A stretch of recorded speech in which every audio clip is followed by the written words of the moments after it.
好，我们接着来玩十字军之王3。没想到上期视频大伙真给我投到了9000硬币啊！本来我以为这个数字已经不太可能了，准备好好休息了，这下又不得不来继续统一不列颠了。之前看评论，有许多人说我不会玩啊，不小心被你发现了。不过我不会玩也要硬玩啊，只能说要指点的话，还是趁现在赶紧指点，别到时候等我会了，你就没机会指点了。之前还有很多人说我讲了半天 DLC， 啥东西都没介绍，我寻思我也不是来介绍 DLC 的呀，我只是来开个坑而已。没想到大伙全都是想来看 DLC 的。经过这么一提醒，我才想起来，好像确实大伙对 DLC 的内容更感兴趣啊。可惜的是，我这个是系列视频，我更新的比较慢啊，以至于我第2集出的时候，这个 DLC 大伙都知道了。我下次争取出快一点吧，争取一口气出完5集，这样的话 DLC 也能全部讲出来了。好，开头的一些废话讲完了，我们接着来硬玩啊。其实对于这个直辖超上限，我是知道如何解决的，我们可以全部分给这个教室啊，但是我怕全分给教室就没人看了，所以先分着玩吧。之前听说好像是要分给这种有一些特制的封城比较好啊，那我们还真得从这个廷城里面找一找，看看谁比较适合。看了一圈，好像大伙都有点野心勃勃啊，那就给我们这个间谍首脑吧，他又安于现状，又容易轻信他人，对我好感度还是挺高的。我们总算有继承人了，虽然是我在外打仗时怀上的，但我可以确定他肯定是我亲生的，连这个名字都要起和我一样的。不是很懂外国人起名是怎么设计的，我们这边就随便选一个好听一点的吧。我在这边点了半天，居然点出来一个汉斯，我是没想到了，看来确实是天主教的这个好名字啊。算了，就叫汉斯吧，挺标准的一个名字。之前有粉丝说想看我如何解决这个联盟分割继承制，我也不太清楚啊。其他3个人好像和我也没有关系啊。我们如果记了的话，应该是大概率只能传给这个儿子啊。那这样的话，我们只能添加法律来限制一下了呀。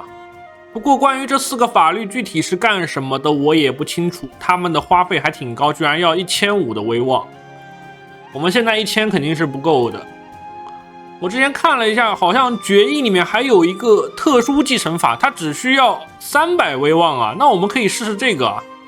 我也不知道它到底能干嘛，反正不会让我们变得弱小而分裂啊。很便宜，直接点了。点完之后，我们可以获得这个萨克逊选举制，所有人好感加30，20年还挺好的。感觉我们这个选举制还是非常的民主啊，居然是投票选一个人出来当继承人，这是选帝侯吗？我们这算是提前变成神罗了呀。看情况我们现在就多了一个选举了，我们这边可以提名一个候选人，肯定是提名自己儿子了呀。目前来看，我们这个排名1应该是挺稳的，毕竟我们1票顶3票啊，其他人还没投票，待会儿再看看，说不定可以拉拢一下。好像换了继承法之后，我们就可以附庸这个麦西亚小国王了。他这一块地还挺大的，看一下，要求臣服，他居然是接受的。看来我们这个继承法还是挺有用的。既然愿意过来当我的封臣，那就直接来吧，省得我再去打他了。这样的话，我们直接就合并了很大一块地啊，离我们统一不列颠又近了一步。目前来看，我们已经是兵强马壮了，接下来就可以准备开冲了。不过在开打之前，我们先收一波钱吧，毕竟已经有这么多封城了，不狠狠的收一波，有点对不起大家。这游戏我最喜欢玩的就是这个征税巡游了。我们这一趟出去至少带个2000块钱回来吧。虽然路上也不是很危险，但我们还是带一个佣兵卫队吧，反正有的是钱。我们总共花费279块，可以逛8个封城，应该挺赚的。这个大巡游应该属于是一有就要开啊，每次都能给我们减一堆压力，还能加很多我们需要的数值。和这些封城没什么好谈的，有钱直接拿钱，拿钱的时候还能加这个控制力，真的是血赚。可惜我们有这个勤勉的特质啊，不过无所谓，我们压力肯定是不会炸的。没想到我们主角竟然会被酒色所伤啊！那接下来的日子要敬酒了，咬紧牙关。该来的还是来了，每次大巡游的时候都会有风尘请我去他的会员制餐厅吃当地美食啊。粘稠的灰色物质漂浮在苍白的泡沫肉汤上，我真不知道这是什么玩意。我们只能一口闷啊！这下果然是吃到奥利给了呀，直接压力值增加了。哎，这些风尘总是想方设法的喂我这些东西，真的难崩。不过这个风尘还是比较识大体的，刚吃完他的大餐之后，又给我们送了一个人过来啊，直接给我们把压力给降下去了。又让一堆人给我们交了钱，我们这次大巡游算是赚得盆满钵满了。接下来就可以开始爆兵扩张了。我们出门的时候大概只剩700块了，回来已经快2000了。可惜的是这个大巡游好久才能办一次，如果每年都能办的话，我们早就起飞了。突然想起来这个葬礼之前忘了办了，我们这个哥哥死了之后，我都没给他办葬礼，就光顾着给自己当国王了。等下次哥哥再死的时候给他办一下吧。关于这个宗族传承，之前粉丝都推荐我点这个血统传承的，说是能给后代遗传好的特质。不过新版本又加了2个啊。现在这个英雄血脉能直接给我们解锁一个传奇种子，我点一下看看。点完之后，我们传奇里面就多了一个彻迪克宗族伟业了，这个是能直接解锁的，只要300块钱就可以了。关于我们自己家族传奇，吹谁比较好，肯定是吹我们自己比较好啊，直接创建一个试试。点完之后，我们这个传奇就可以开始发扬光大了，然后应该就是找一个宫廷史官来给我们吹一下了。不过让他给我吹的话，这个花费还是挺高的，居然要2块钱每个月，都够我雇一队兵了。就在领地内宣扬一下好了。关于接下来的扩张，我们应该需要大量的侍卫加这个工程车吧，现在只有野驴炮可以用来攻城，那就先创建一下。然后我们军团就达到上限了，得多拉一点高级兵出来啊。这边先把其他规模给它升到顶吧，毕竟工程速度很重要。每个兵种都是有不同克制的，如果我们3个兵种全造的话，是不是就全克了？先这么简单拉一下吧，感觉我们部队也挺多了，这个时间点吊打一下 AI 应该没问题，实在打不过就让我们儿子再去拉点人过来帮忙。目前来看，我们能发动的战争挺多的，但是能打过的就没几个啊，他们都有3000、4000的兵，不知道这个 AI 的兵是不是比我们强很多啊？而且如果我使用公国圣战为理由的话，会把他同宗教的人一起引过来，这样的话我们就彻底打不过了。不着急的话，我们就先等这个部队补人吧，毕竟都是刚拉的，等他人补满了，我们再去挑战一下。关于这个传奇的事件还是挺多的，我们可以证明啊，我们作为英格兰王国的权力是由一位天使赐予的。这边又造好了莫甘努格的宣称，我之前已经造过格温特了，但忘了打了，那就先把这块地打了吧。看样子他这个盟友的兵力还是挺多的，不过我们现在应该已经是吊打了，直接开战吧。好像每次打仗的时候，妻子都能给我们生一个孩子出来，看来得多打一打仗啊。才想起来到现在我还没有教育过孩子，得赶紧给他教育一下了。好像是因为多了一个儿子，导致我们能继承的头衔也分了4个给他。这样下去的话，如果我继了，那我的地就要裂了呀。这个就先不管了，等我们快死的时候再看吧。实在不行就用一些特殊方法把他给关起来啊。AI 直接组队来拿首都了，这可不能让他得逞啊！我们直接过来。这一仗我们优势应该是非常大的，直接决战了。这边居然又给我们查到了国王查理的谋杀未遂啊！怎么这些人都想搞谋杀啊？这样我们有的钱赚了呀。比较可惜的是，我们现在找这个法兰克国王安排婚姻，他并没有可以安排的人啊，那就先算了吧。倒是因为我们有一堆良好的特质，导致我们每次勒索人的时候都要加压力，压力都快炸了。那只能再开一下这个宴会了呀，举办宴会来降一下压力了。这个宴会最终也没降到太多压，我们还是有一个压力等级的，那我们只能再去狩猎了。总之就是想办法把压力压到最低。我们这个君主自带的特质还是问题太大了。我一开始以为这个勤勉公正是好特质，没想到是专门给自己上压力的。我们这个比南博还难控温啊！53%的成功率，最后还是失败了。不过压力也没降到，直接难崩了。不管了，再去朝圣。这个应该是天房吧？哎，不对啊，我们不是基督教嘛？它这个图可能是固定的，把能干的事都干了。这个压力也太大，不太好啊。我们就去最近的地方吧。在外面玩了一整年，总算是把这个压力又给它降到0级了。这些活动也全部办完了，下次再办的话又得等一会儿了。只能说这游戏里的时间过得是真快啊！本来是准备来统一不列颠的，结果一不小心在外面玩了2-3年。这边先利用我们的二儿子去找点强力的盟友回来吧，这样的话我们就可以放心的开打了。这个巴伐利亚国王有3000多部队啊，直接求婚吧。可能是我们之前朝圣过的原因啊，我们现在又可以找这个信仰领袖要钱了。即使他能把这个盟友拉过来，我们也是可以一起给他解决的，或者我们直接打南方群岛也一样啊。只要是维京人，是这个阿萨神族，我们都可以攻国圣战。先不着急出动，先等这个盟友过来。他3000多人加上我们3000多，已经7000了。等了半天，我们的盟友总算到了。和他合兵一处的话，应该能赢的机会很大。这边先和对面决战一下，这个盟友明显是在演我，怎么半天不过来啊？还好他总算是赶上了。这一直在给我刷这个谋杀的秘密，我已经掌握了一堆秘密了。总的来说还是我们的优势比较大，毕竟是2打1，骑士数量都比对面多。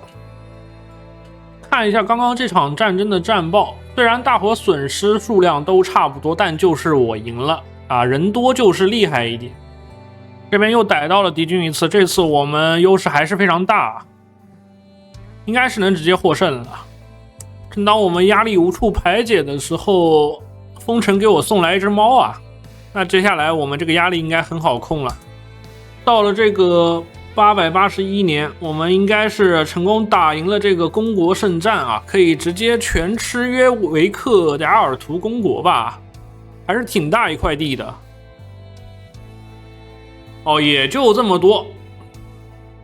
这期视频就不和大家要硬币了，我们这个敲诈臣民不仅能拿这个金钱，还能拿恐怖值，怎么说都是赚的。比较可惜的是，我之前给自己创了一个宗族伟业的传奇种子啊，导致我们点不了其他的传奇了。我们本来应该是点这个亚瑟的遗产或者这个什么圣王来着，但是已经创了自己的宗族伟业的话，那就只能先宣传这个了。不过我们现在倒是可以直接完成这个任务啊，我们就能获得英格兰王国下所有现存法理头衔的宣称了。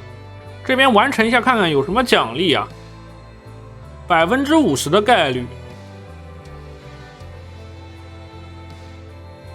我原本打算再去消灭一下南方群岛，奈何他的盟友有点多，居然和瑞典国王都结盟了，那肯定是打不了的。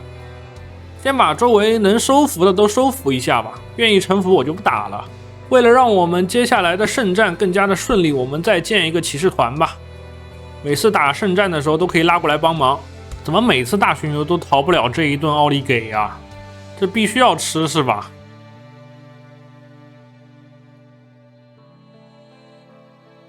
哎，可能是吃多了，已经吃习惯了，居然吃出了美味的一餐啊！因为封城实在是太多了，导致我们这个巡游花了很长时间啊。不过我们这个威望什么都快刷满了，然后好感度也几乎全拉满了，直接结束吧。又点了一级传奇之后，我们获得了新的宣称，祖先宣称。可以看看又可以对谁发动战争了，直接可以打这个芒斯特。不过他这个好像一生只能尝试一次王国级别的头衔啊。经过一段时间的传播之后，我们这个亚瑟的遗产终于可以提升品质了，提升一下看看。这个画像上面多了一道，感觉还是不太够，我们还可以再传播传播。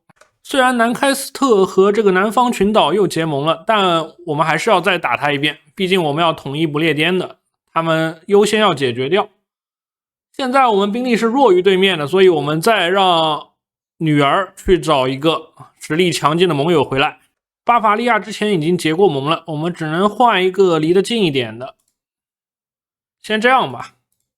停战时间已经到了，我们再来打一遍这个公国圣战啊！趁这个敌军还没有合兵一处，先和盟友一起抓他一波。感觉没什么难度啊，两个盟友帮忙，我们很快就把这些丹麦人全部击溃了。我们这个儿子总算是成年了，不过看他各项数值应该是废了，学识还挺高的，可能是我们主要教了学识。不知道怎么回事，这个仗打着把我主管全打没了，他们是怎么没的？都是正常去世吗？哦，是被劈成了2半啊！很快我们就打赢了战争啊，直接强制执行啊，这样我们领土又多了一大块了。之前有粉丝建议我先把这个女王给谋杀了，或者让她得个病去世，这样我们就可以再找一个带有先天特质的妻子了。不过我已经不考虑这件事了，我们给儿子找一个好一点的，希望到时候收获一个好圣孙啊！才发现我们这个建筑家已经点到了分配精力了，直辖上限直接加2，那我们接下来可用的直辖地就多了呀！赶紧再对这个南方群岛再打一仗啊！刚刚赢完他，再打他也是很容易的。虽然说有这个新的统治者加入战争，不过我看了一下，他也没多少兵，所以不用怕，直接开干。突然想起来我们有这个骑士团的，但是好像招不出来啊，他现在跟我们要这个博尔顿，这个好像也不是我的地吧，直接给他吧。原来是我们这个骑士团已经被别人给雇走了，看看能不能再雇回来。直接就雇回来了，1800还是挺多的。先过来合个兵，我们现在过去肯定是打不过的。这个猫有点过分了，居然在关键时刻搅局啊！不过能给我们加好感度，算是立功了。现在这支部队过去的话，应该是纯粹的碾压了。我们还有一支盟友的部队刚刚赶过来，直接去踩他首都吧。这南方群岛的首都也太远了，还是不踩了，这个有点远。在我们打仗的时候，妻子又给我们生了个孩子啊。不过这次应该不算了，因为我们根本就没有御驾亲征啊。但比较奇怪的是，我刚刚才被这个猫打断，这个小孩立刻就生出来了，这个有点时间上不太好计算啊。这边我们应该是抓到了重要的囚犯，那接下来再打一仗应该就能拿下了，过去帮一下盟友。